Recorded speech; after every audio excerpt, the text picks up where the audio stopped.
Hey, everybody, it's Will from the Bulwark. So, as you may have noticed, certain people and issues are getting the blame for why Democrats lost the election. And right near the top of that list is transgender. But Donald Trump says that issue is no big deal. In fact, he told Time magazine in an interview that just came out a few days ago that he didn't really want to get into that issue. Really, let's take a little trip down memory lane. I want to show you what Trump actually said about transgender people in his campaign. He talked a lot about kids getting sex change operations and prisoners getting transgender surgery paid for by taxpayers. And he talked endlessly about men playing in women's sports. But what I want to show you is that Trump went a lot further. He said that transitioning from male to female was sick and that we should not make it easy for people to do it. Trump did what he does best. He found a minority that was politically weak and he went after them to win the election. Let's start with what Trump said in his interview with Time. 9 years ago, when Trump first ran for president, he said trans people could use whatever bathroom they chose.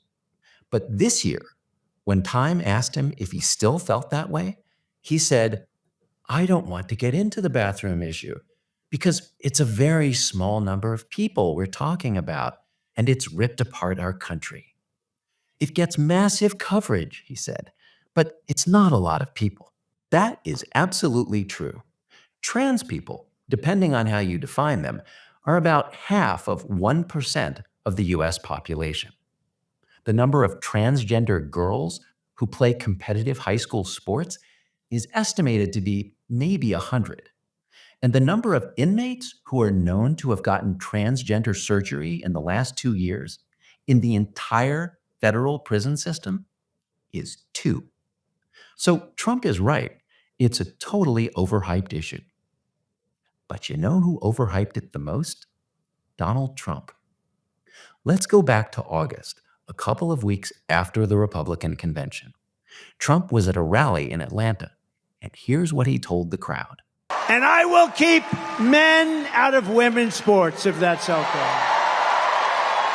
I will get all males off your daughter's soccer teams and volleyball teams and get them out of your locker rooms once and for all. That's going to be cleaned up, and we will fight to make sure that the LA Olympics protects women and protects girls. There's the hype. All the males on your daughter's soccer team, as though youth soccer was full of trans girls. And what did Trump promise? He said he would get those males out of your locker room. That is the sports version of the bathroom controversy, which Trump now admits is overhyped.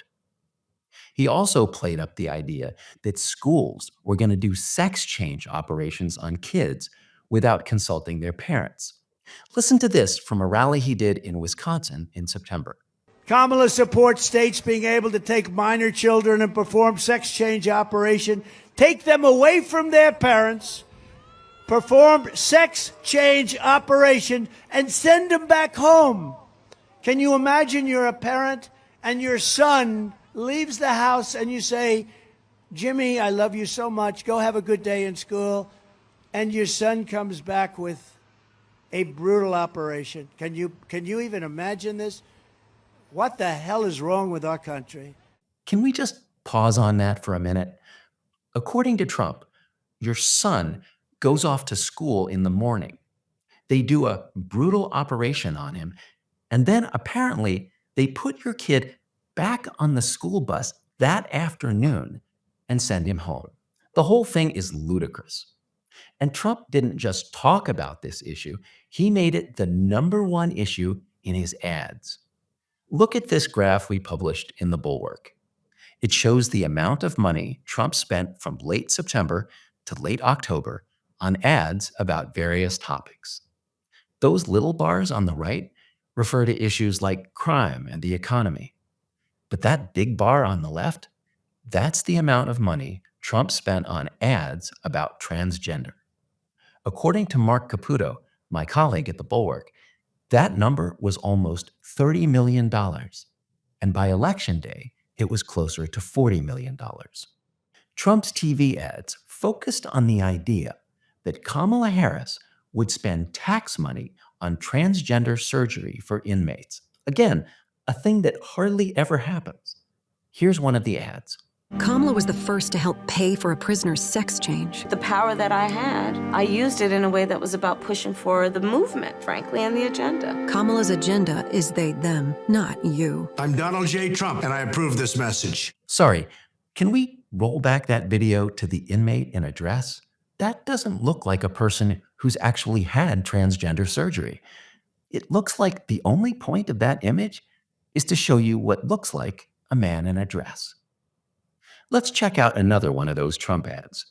Kamala is for they, them. President Trump is for you. I'm Donald J. Trump, and I approve this message. Again, can we roll that back to the first image? Yep, there it is again. A person who looks like a guy in a dress. By the way, the two people in that picture who have been photoshopped next to Harris are Sam Brinton and Rachel Levine. One is non-binary, the other is trans, and they both served in the Biden administration. They are not prisoners looking for transgender surgery, and they are not trying to play on your daughter's soccer team. Let's see one more ad. Kamala's for they, them. President Trump is for you. I'm Donald J. Trump, and I approve this message. Yeah, there it is one more time. A person who looks like a man wearing clothes that look like they belong to a woman. The pattern is pretty obvious. The point of these Trump ads isn't really about the two prisoners who got surgeries. The point is to gross you out. Trump ran those ads to tap into a widespread feeling that people who mess with the distinction between male and female are icky. And if you don't believe me, let me show you some of what Trump said about trans people starting around mid-October. Here's what he said about Democrats at a forum in Miami on October 16th. They want transgender operations, change a man into a woman, and in some cases, a boy into a woman without parental consent. I'm not going to go for that. Changing a man into a woman. That's not about prisoners, and it's not about kids, which, as you noticed, he mentioned afterward. Now listen to Trump 3 days later at a rally in Pennsylvania. He's talking here about how Democrats weaponize law enforcement. They use it to get elected because you can't get elected with open borders, with transgender operations all over the place, with men playing in women's sports.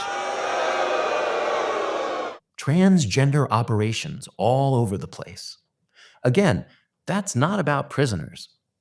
And here's Trump the next day talking about Harris at another rally in Pennsylvania.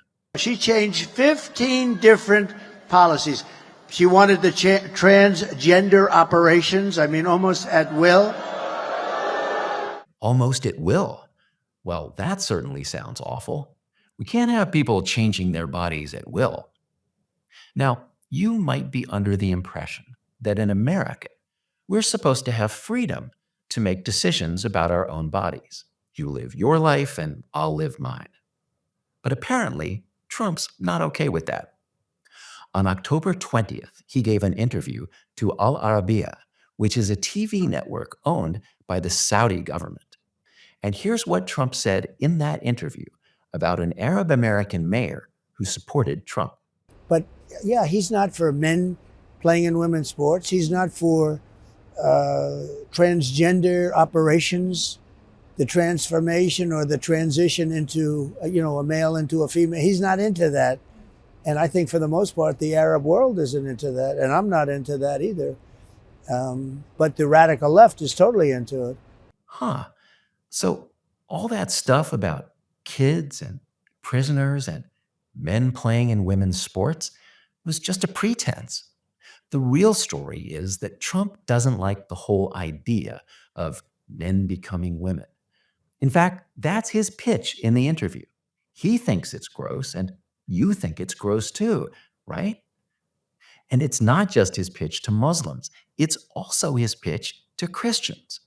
Check out what Trump said to an audience of evangelicals on October 21st, the day after that interview aired on Saudi TV. On day one, I will sign an executive order banning schools from promoting critical race theory or transgender insanity. I will take historic action to defeat the toxic poison of gender ideology and reaffirm that God created two genders, male and female. Well, that's pretty clear. God created two genders, and one of the first things Trump will do is reinforce the barrier between them. And then here's Trump a few days later at another rally, complaining again that it's inherently repulsive to transition from male to female. No, but you think of it, so many things, all the transgender operations, all the coming into our country, they're letting criminals into our country by the millions. She thinks operations are wonderful. To transition a man to a woman is a wonderful thing. Now, you might want to believe that although Trump thinks it's gross to transition from male to female, he wouldn't actually do anything to interfere with it. But on October 28th, he said explicitly that making that transition should not be easy. Here's what he told a crowd in Georgia. We're the party of common sense. We don't want transgender operations all over the place. And I've never had anybody ask me about the transgender is such a big deal, but nobody said, could you do us a favor? Could you let it be much easier for men to be able to transition into women? Nobody said that to me. Now, I'm sure there's somebody, but nobody has said it to me. And if really, does anybody here think that we should do that and make it real easy? And the next day, Trump went further and said it was sick and evil. Check it out. Who would want men playing in women's sports? They want it. Who would want transgender operations for almost everybody in the world? They want them. This is a sick group of people, I'm telling you, and there's a great evilness. You know, we want to come together as a country, but there's a lot of evil there. This went on all the way through the election. And then after the election, in his interview with Time, Trump said Democrats lost in part because Americans, quote, don't want to see all of this transgender, which has, quote, taken over. And then last week, after Trump gave that interview, he went on Meet the Press. Watch what he said to Kristen Welker. Let's talk about Project 2025. This is the conservative policy blueprint. You disavowed it during the campaign. You called it a product of the radical right. You've said some of their ideas were abysmal. I said some of it is. Some of it is very good. Some of it's very mainstream, actually. Frankly, the Democrats should have used some of it because they went, you know, with all the transgender that they were doing and with the men playing in women's sports. Well, if they wouldn't have done that, maybe they would have done better. So Trump's immediate reaction to that question was that the part of Project 2025 that Democrats should have used was the part about transgender. Let me show you what Project 2025 says on that subject. Here, on page 584, it says the government should, quote, rescind regulations that prohibit discrimination on the basis of sexual orientation or transgender status. In other words, it should be legal to discriminate against trans people and gay people. And it says the government should, quote, reverse policies that allow transgender individuals to serve in the military. It goes on to say that, quote, gender dysphoria is incompatible with the demands of military service. In other words, no transgender person, no matter how well they perform and no matter what they've done for their country, should be allowed to serve. Now, I'm not going to pretend that this is an easy issue. There are legitimate debates about young people who think they're transgender, but who later decide they're not. There's also a legitimate case that people who have gone through male puberty and therefore have certain physical advantages shouldn't compete in sports against people who haven't. And there have always been debates about whether tax money should pay for medical procedures that some people think are immoral. But the point I want to drive home to you is that what Trump said in this campaign goes way beyond all of that. His message was that men becoming women is inherently sick and that it shouldn't be easy to do. And when he recommends Project 2025 as a model of what should be done on this issue, what he's advocating, in effect, is overt discrimination against trans people and banning them entirely from the military. Do we really want to go back to that kind of persecution? See you next time.